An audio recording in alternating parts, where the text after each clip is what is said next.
In addition to the 5 officers who died in the Dallas police ambush, another 7 were injured. One of the injured dreamed about being a police officer her whole life while growing up here in Wisconsin. Michelle Fiore today talked with her mother. Michelle. Well, Steve, Gretchen, Rocha's mother, describes her as happy-go-lucky, but also tough as nails. And she shared a little story with us that may say it best.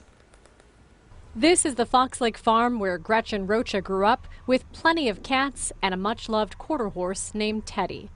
But a few times she fell off, and then she found it a little more frightening, but she'd still do it. You know, she's good at facing her fears. Not much scares the 23-year-old. Diane Hagen-Bayer says from a young age, Rocha knew she wanted to be a cop.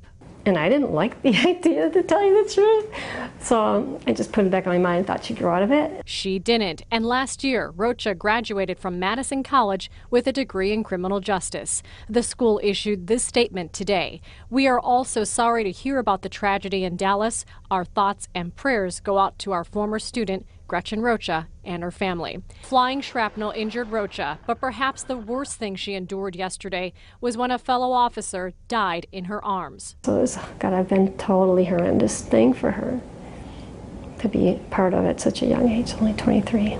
Just 23, with so much to live for. I'm happily married, a mom to a cute little baby that we adore. Rocha was home for a wedding just a few weeks ago, sharing time with family and her much-loved horse, and perhaps soaking in the Christian values that Mom says hold them together. That if you give it to God right away, it takes a big burden off you, and then you just pray and read your Bible and go to church, and you're fine.